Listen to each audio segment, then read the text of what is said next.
Uncut, and I'm your host, a guy who is the man of the hour, too sweet to be sour, John Arhitis, and we're going to talk the latest and greatest in Hudson County news. So, first of all, let's talk about the lawsuit that has been heard well beyond Hoboken, but former Health and Human Services Director Leo Pellegrini has filed this explosive lawsuit making a ton of allegations that are talking about things ranging from quid pro quo, retaliation, and defamation. So we're going to talk about his departure from the city that was just over a year ago and what the allegations made are here, as well as a new document that just was unearthed last night after this report had already come to see the light of day. So a lot to unpack there, so buckle up. This is a wild one.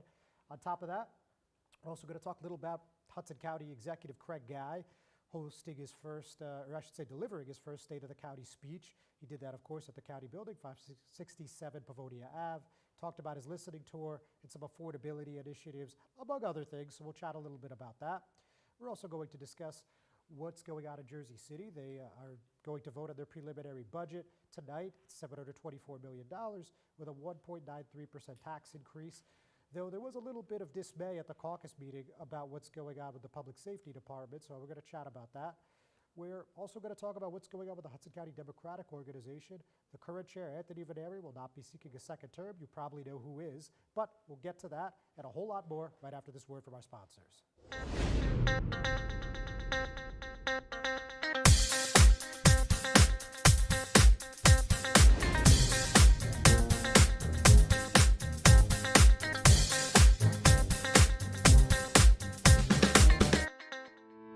Panepinto Properties, Jersey City, shaping the workplace with state-of-the-art office spaces and addresses your company desires.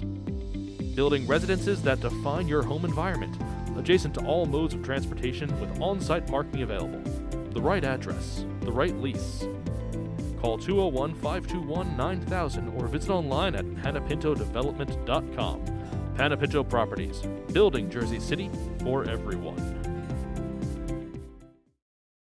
Good Friend Self-Storage in North Bergen, New Jersey is a fully climate-controlled facility equipped with state-of-the-art security, packing supplies, a Refer a Friend program, and multiple loading docks convenient for commercial use. Located just off of Route 3 at 4301 Tunnelly Avenue, Route 1 and 9. Call 201-867-2444 or visit us on the web today. Good Friend Self-Storage. Let us be your good friend. Burns Brothers Memorials, Monuments, and Markers, 787 Tunnelly Avenue, Jersey City. Hudson County's only monument maker, serving all faiths and cemeteries. Design, studio, and large inventory on site. Cemetery inscriptions and custom orders welcome. Burns Brothers Memorials, Monuments, and Markers, 787 Tunnelly Avenue, just south of Secaucus Road. Craftsmanship that will last for all eternity. Burns Brothers, Jersey City, Albert H. Hopper, North Arlington. Visit us on the net.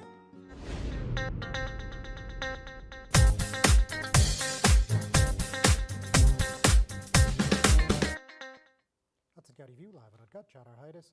So let's unpack this lawsuit. While it's only 20 pages, as I said, it's a real bombshell. It's pretty explosive, and the numbers don't lie, as the old saying goes. I mean, just on Twitter alone, we have a reach that's over 40,000 on this, not to mention, what organically happened on the website. It hit the Newsbreak app. Everybody's talking about it. It was in the playbook, prominently featured this morning. So let's just get to it. So Leo Pellegrini, May 3rd, 2023, there was this announcement, well, really lack thereof, but the city confirmed that Pellegrini had resigned after 14 years of service. There was no real explanation. Former Mayor Dawn Zimmer, who hired Pellegrini, thanked him for his service, and there was really not much from the city other than confirming he was departing and his duties would be split among a few other sub-directors. Now, with that, there is just a whole smorgasbord to unpack. So let's just dive in.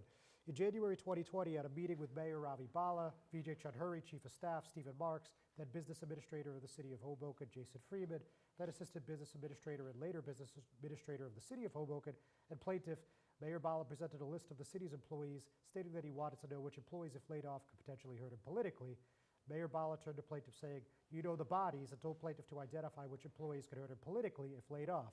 So obviously, straight out the gate firing. And if you guys recall, at that time, there were 26 municipal employees laid off, And the city said that many of them were brought back, though I wasn't able to get any concrete details at that time.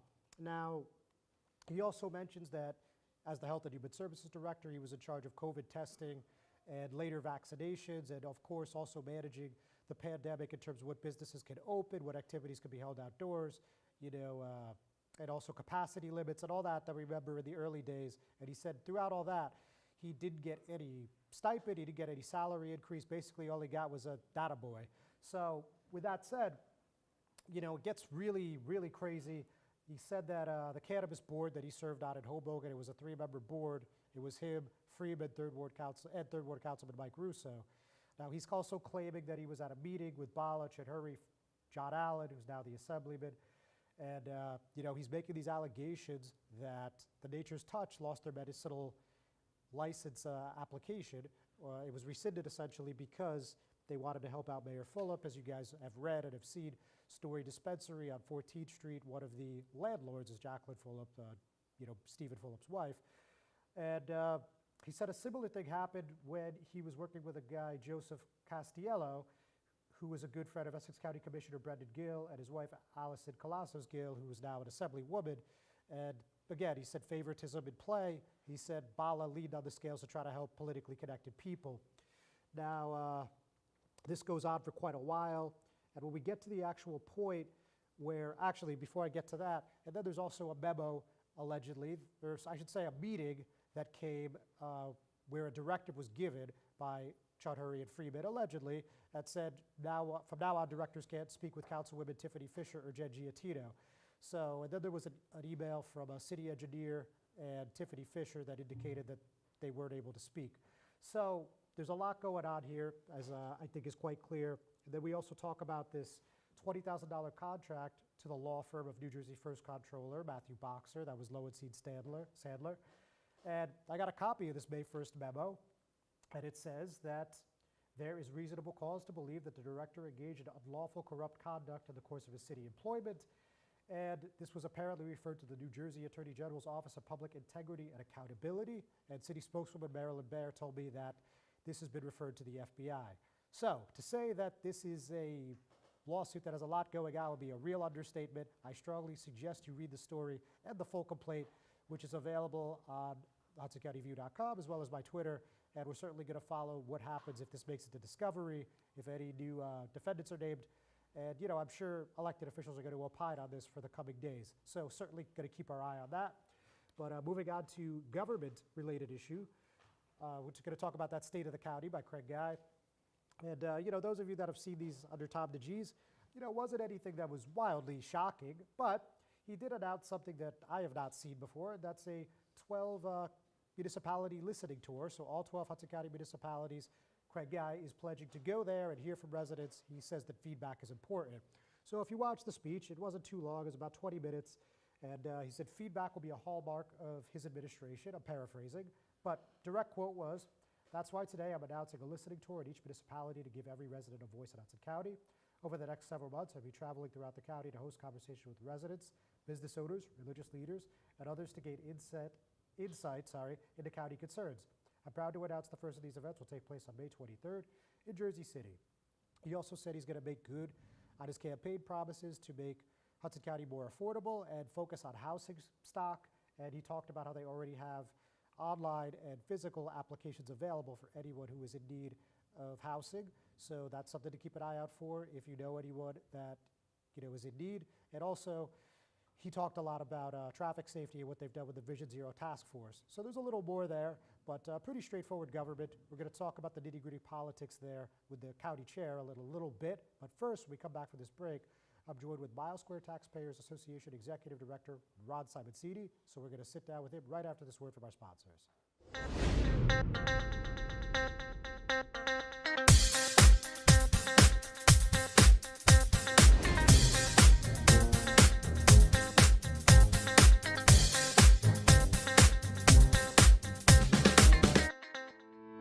Panepinto Properties, Jersey City, shaping the workplace with state-of-the-art office spaces and addresses your company desires.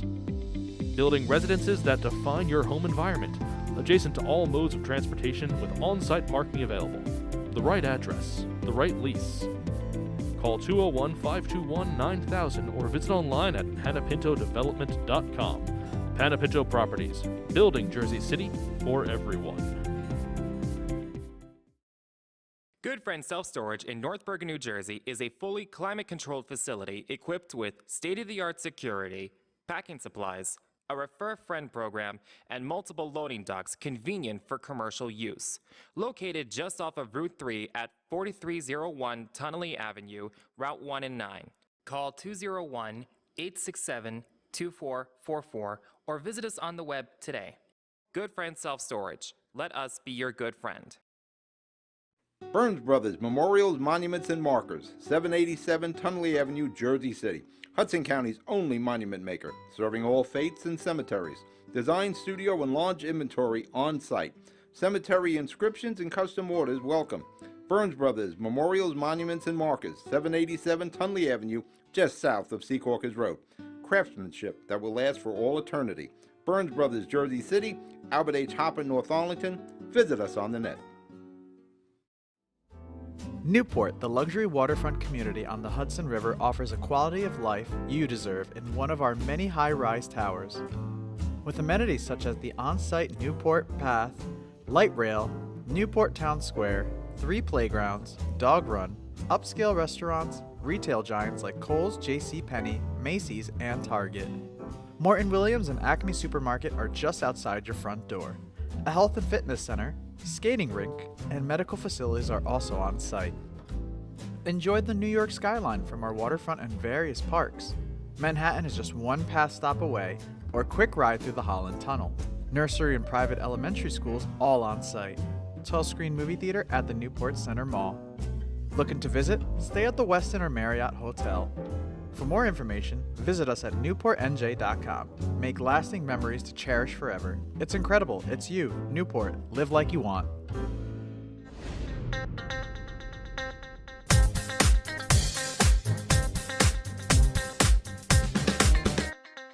Hudson County View live on Uncut. John Arhitis, and as I mentioned a few moments ago, today my guest is Mild Square Taxpayers Association Executive Director Rod Simoncini. Rod, thanks for coming. How in. are you, man? Very good, thank you. Good to see you. You too. Back on TV. All right. Well, glad you're excited about it.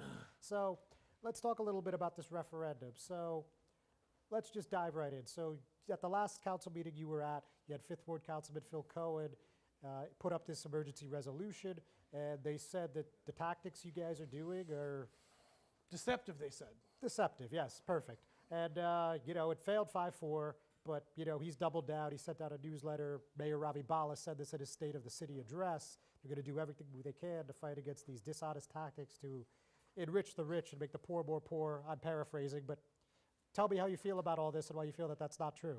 Well, it's a huge policy shortcut to say that anything is happening in Hoboken that is going to deprive any existing tenant of any of their rights right now. As far as the tactics used to generate signatures on the referendum, the canvasser said correctly to voters, this referendum will result in contributions to the Affordable Housing Trust Fund. That is absolutely true. This referendum will create greater equity in rent control ordinance. That is absolutely true. The statute requires that we hand the person the signature pad. It says in the top of it what the whole ordinance is. It has the interpretive statement right there. It has the ordinance available upon request. It's exactly what voter referendum is about. Phil doesn't like the policy issue. He doesn't like the talking point. He doesn't like the fact that they're losing control over the conversation about housing in Hoboken, but they deserve to lose it. The purpose of referendum is when the council shows itself to be inconsiderate or not have the voter's interests at heart. The voter can come in with a committee of 5 people and say, we now have to come before you and say, we're the government. That's what these members of these 5 committee petitioners have done, and they're completely legitimate people, and they've got a completely legitimate cause, and their signature collection was right down the middle. So Councilman Cohen, say what he wants. This thing's going to the ballot. Fair enough, and as I would expect it to, but not to harp on it too much, but we have seen some people online, like Hoboken Weekender, for example, pretty popular account. I think he's got like 15,000 followers or something. Certainly not a fan of the administration. And we've seen people like him say, hey, like these deceptive tactics happened to me or my friend or my Yeah, brother. well, then the person who did that didn't even sign the petition themselves, A. B, they never read it because they misrepresented what it said. It doesn't affect any existing property owner. I'm sorry, it doesn't affect any existing tenant.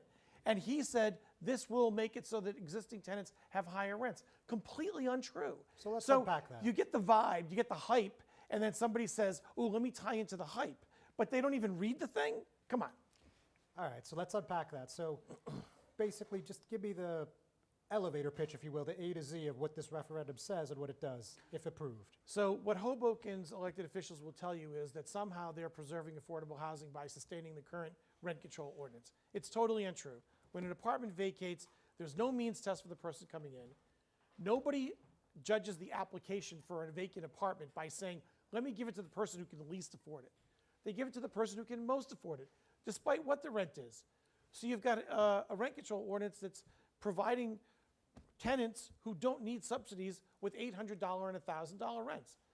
All the referendum does is says, when that apartment is vacated, let's encourage the property owner to improve the apartment. Let's let it go to someone who can afford that apartment, and then once they rent it, they fall under rent control.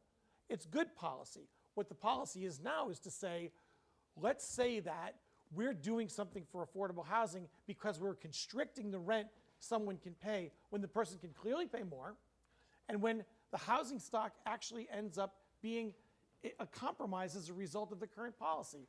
So it's really easy, it's a shortcut, it's a chicken McNuggets approach to policy and housing, and these guys deserve to be on the ballot, and we deserve to succeed here, which would realign the Hoboken affordable housing policy. It would create money from these rent-controlled units because an owner would have to make a contribution to the Affordable Housing Trust Fund in order to get a vacancy decontrol on the apartment. That assures that there will be money to build affordable housing. If you look at state grants, federal grants, the city's financing, our referendum will result in somewhere between 400 and 700 units of affordable housing constructed over a 7-year period. And how are we defining affordable housing here? We're going to make the affordable housing completely at the suggestion of the council itself. The council itself passed an affordable housing plan to redevelop the housing authority site. I would assume this money would go to capitalize that plan. All right. And their plan says low, moderate, upper moderate, so that they have a mix of incomes in the future housing. They'll take all the tenants that they have in the current housing authority, move them into new housing, consecutively build across their platform, and then welcome in people who are firemen, policemen. Imagine, you can't get a cop who lives in Hoboken because he can't afford it. Their plan would accommodate that.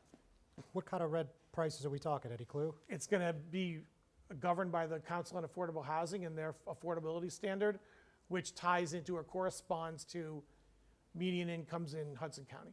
Very good. Ron, don't go anywhere. Folks, don't go anywhere either. We're going to be right back right after this break.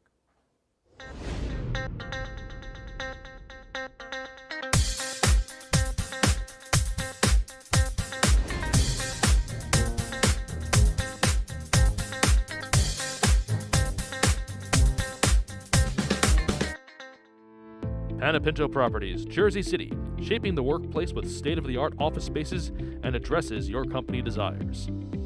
Building residences that define your home environment, adjacent to all modes of transportation with on-site parking available. The right address, the right lease. Call 201-521-9000 or visit online at panepintodevelopment.com. Panepinto Properties, building Jersey City for everyone.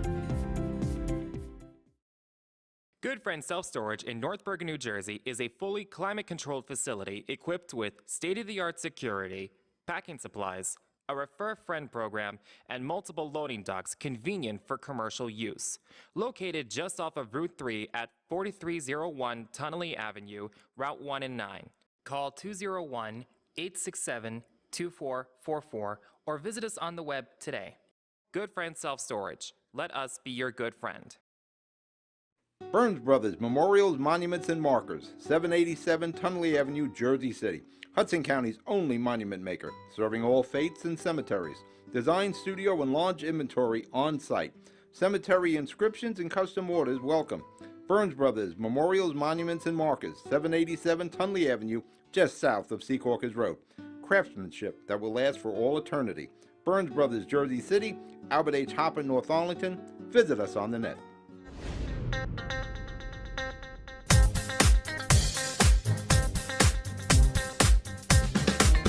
Hudson County View, live at Uncut. John Arhitis, and I'm still here with Mile Square Taxpayers Association Executive Director Rod Simoncini. So Rod, I do want to unpack a lot of the finer points, hopefully all of them, but of course we have limited time. But with that said, there are rent and tenant advocates that have said this is inevitably going to force out poor people. So what do you say to that? So I think New Jersey has the most stringent tenant protection laws in the country. If someone in Hoboken says, we want a greater level of harassment protection for tenants, I would be all for it. I'm not afraid of that. No property owner is afraid of that. The issue here isn't, will we throw out the existing tenancy? Those people are protected, and certainly there is consequences if you mess with them. I don't see that as a problem. All right, so you think this is just knee-jerk reaction? I think there's politics. I think, look, tenants have been coached to say, I'm vulnerable, and therefore I'll leverage my position. Have they been coached to realize that if the other units in the building that vacate are improved and the common areas are improved, they get all those benefits and their rent continues to be discounted? Like, that's what we should be telling tenants, not that they're vulnerable. So the way the question is written today, there is no provision or interpretation, as far as you could see, that would lead to people being forced out. I don't believe so, no. Okay. And by the way, this is not our first referendum. We've worked in other cities before. We've never heard that complaint. So the fact that we've never heard that complaint, except in these innuendo situations, very apocryphal sorts of stories, but no cases, no arrests, no lawsuits. Come on. Fair enough.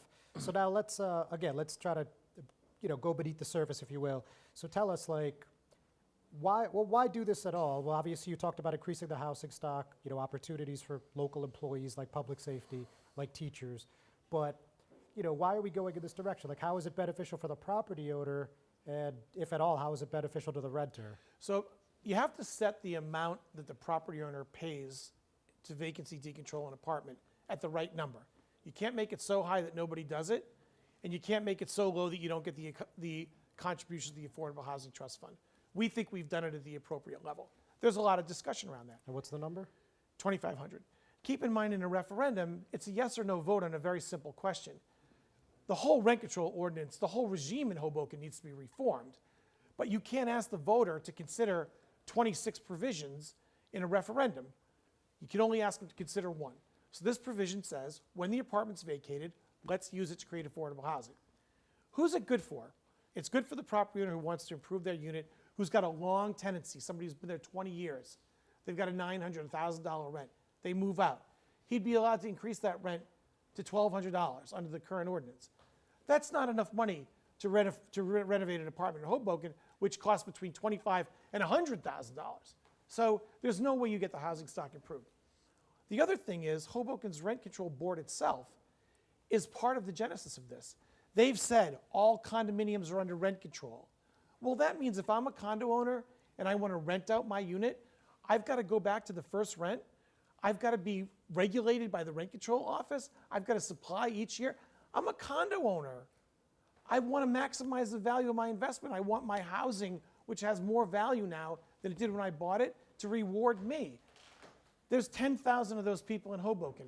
None of them have heard about this yet, because they very infrequently encounter this situation where they're going to find out that their property's been devalued by the vice chairman of the Rent Control Board, who says all condos are under rent control, who happens to also be a Hamas sympathizer, and that's what she's using her talents to do.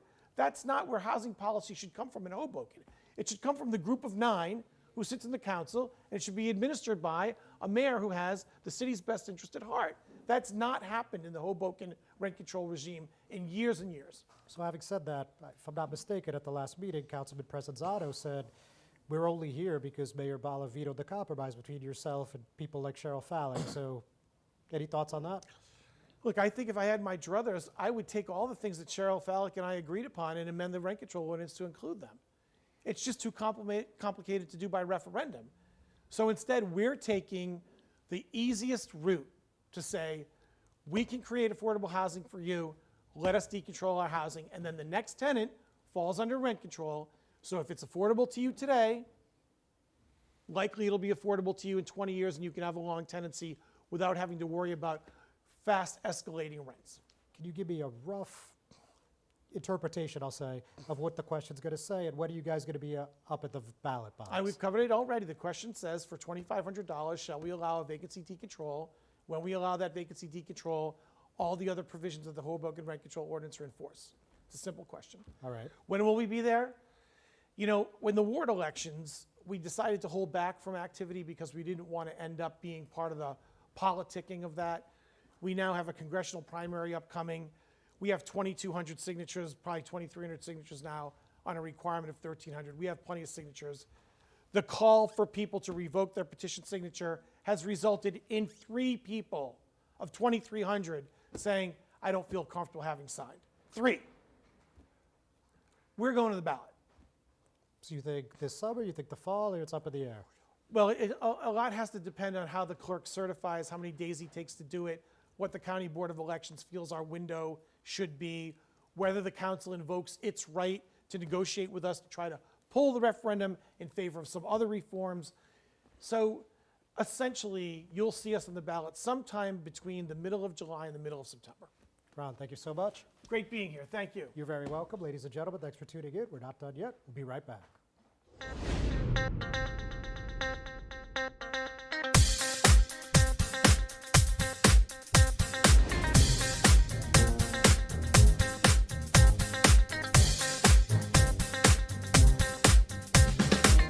Burns Brothers Memorials, Monuments, and Markers, 787 Tunley Avenue, Jersey City. Hudson County's only monument maker, serving all faiths and cemeteries.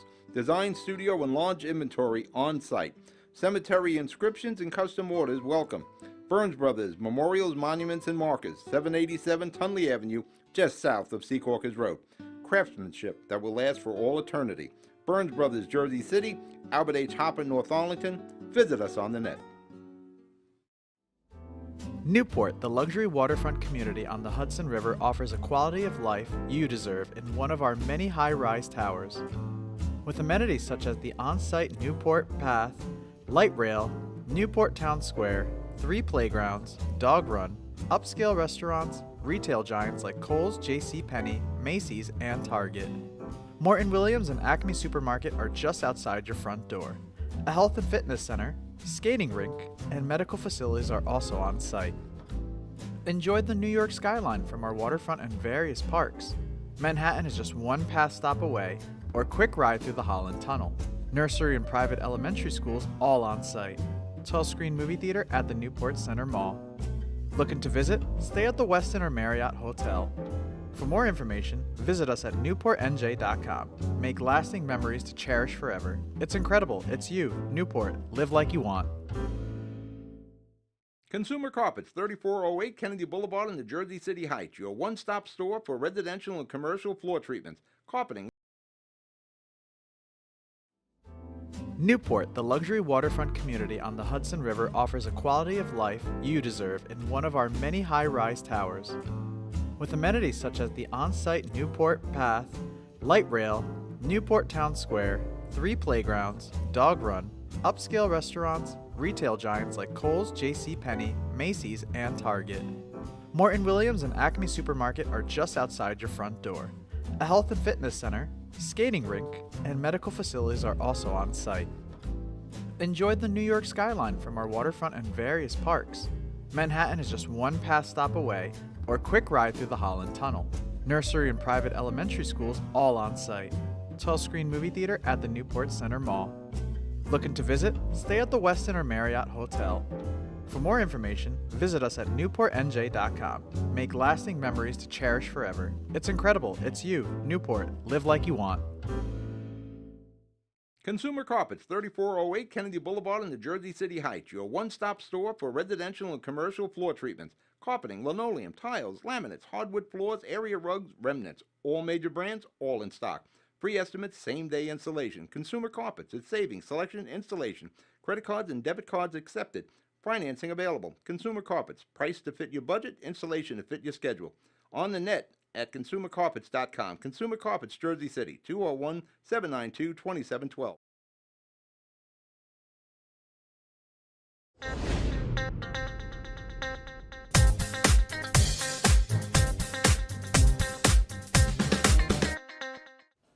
Hudson County View, live and uncut. John Arhitis. Let's talk a little bit about what's going on with this Hudson County Democratic Organization and who's going to lead them. So, Anthony Veneri has been the chair for about 2 years. Notably, he endorsed Mayor Fulop of Jersey City, of course, for governor pretty early on, and that was about July of last year. And now it looks like the new Hudson County executive, Craig Guy, is poised to succeed him. We saw on Monday that Veneri endorsed Guy for the seat, as did Fulop. And then that was followed by New Jersey Democratic State Committee Chair Leroy Jones, as well as Governor Phil Murphy. So while there isn't even a date set yet for the HCDO reorganization meeting, it looks like this one's wrapped up like a package already. So let's take a look at what Veneri had to say. It has been my great honor and privilege to serve as the HCDO chairman for the past 2 years. Working together with all the county committee members, municipal chairs, and all the mayors, we built a stronger party that elected a new county executive, 2 new state senators, and 5 new assembly members. I would like to thank all 12 mayors for their support, particularly my mayor, Nick Sacco, for his enduring confidence in me to lead our party. Craig Guy has worked alongside me these past 2 years and represented the HCDO on numerous occasions, and I am proud to endorse Craig to succeed me as HCDO chairman. He has earned this honor, and I know he will work hard to keep the HCDO one of New Jersey's strongest and most unified county democratic organizations. So a pretty full-throated endorsement as far as endorsements go. And again, it would just be a real stunning surprise to see anybody else enter this contest. Usually the reorg meeting is 1 week after the primary, and we know that that's on June 4th, so we're going to keep our eyes on that. We're also going to talk a little local politics for a moment. I guess this is more government, but, you know, kind of interchangeable. So, you know, we saw at the caucus that the Jersey City Council called for more transparency from the Public Safety Department. As you guys know, and as I mentioned at the top of the program, they're going to be voting on this budget at $724,219,250.40. That's a 1.93% tax hike, according to Finance Director Carmen Gandula. And, you know, it's a pretty normal caucus. There wasn't too much going on, but then we heard from Ward F. Councilman Frank Educational Gilmore, and he asked Public Safety Director James Shea about the 911 dispatch study the council approved 13 months ago. And Shea noted that that's complete, and they're going to be implementing some of those suggestions. And as the meeting progressed, we heard from Ward C. Councilman Rich Baggiato, and as you guys know, he's a retired police detective. He was not too happy with the transparency of the department, and that concern was echoed throughout the meeting. He said, back in January, I asked your office, he's speaking to Shea, to give me information. I do not have to go to the business administrator. I want the questions answered. Over the weekend, I spoke to many of the cops. You have 50 cops that want to leave this job. 911 is a mess. Parking authority is a mess. I was a cop here for 36 years, and I have never, ever heard all of these complaints.